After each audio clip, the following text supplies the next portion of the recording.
Well, we're back with Dr. Tural, a pediatrician. Dr. Tural,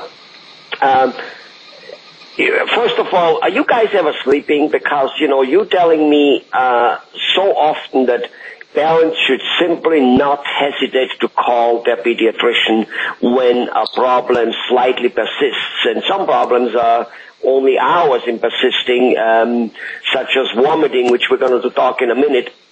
But other ones, persisting means for a few days, such as just having a bellyache and etc. But that means those pains and those symptoms probably come, I don't know, day and night. I don't think they have a 9 to 5 type of thing with the children. So are you guys ever sleeping? Are you open 24 hours in the shop? Yes. When we're open, of course, we are there. We do deal with the problems, and then that's what we do. But after offices close, we do have our personal life too, which would involve some rest and then getting ready for the next day and then what have you. But then when the office is closed, then you would sort of titrate the symptom. Put a value to the symptom, and then a great majority of the patients are sensitive to calling for simpler problems. But sometimes a simpler symptom or problem for one mother would mean a calamity for the other mother. Right. Or parent. And they sometimes they do need that reassurance.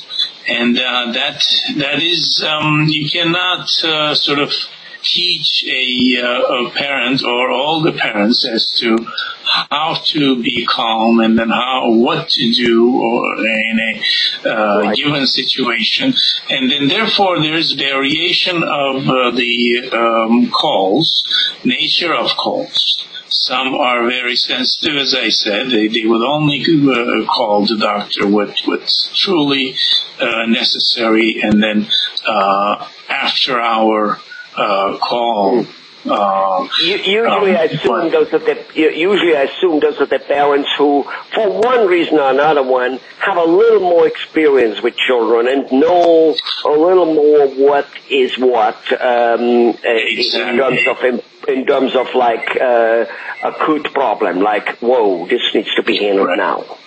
Okay. Right. Yes. But what about the ones who need to call because it's their first baby and that baby cried for 3 minutes and they think this is way out of proportion and obviously they deserve some reinsurance. How do you handle that? Can they call your office and you give a phone diagnose as much as possible?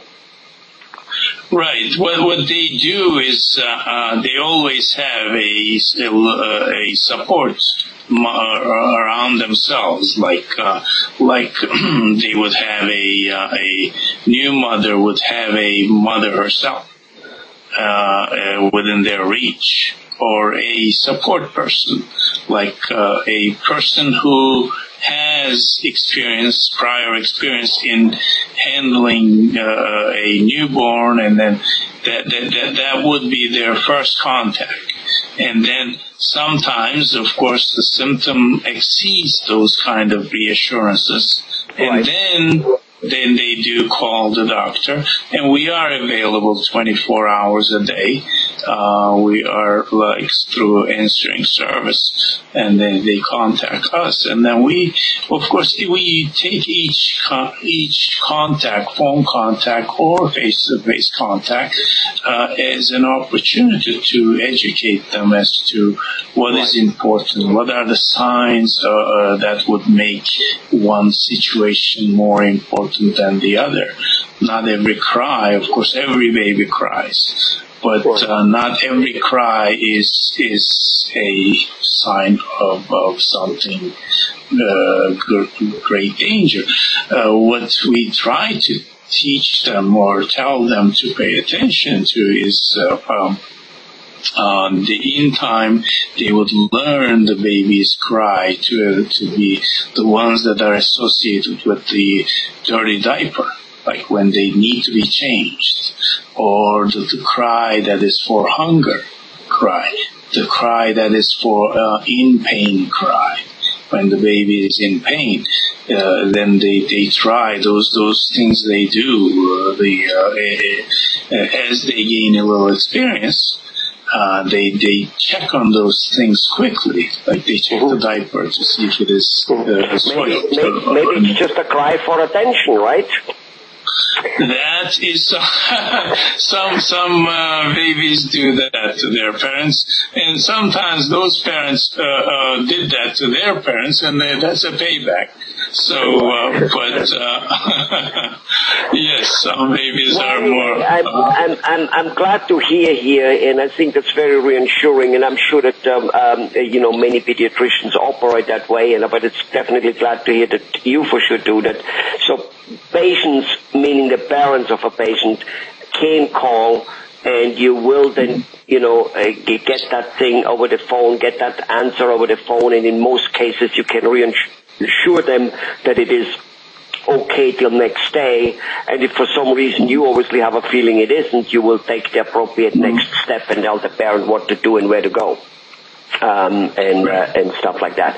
And I'm very sure that the parents very much appreciate you educating them, because who wants to be every minute not knowing what it means, what the baby is doing now. So I'm sure they appreciate that education and not look at it as, well, he just wants to get rid of me and not to tell me. No, they go, oh, now I know what it is, and then they can handle it. Again, very, very much appreciated, and I hope that patients get the idea that they actually should call.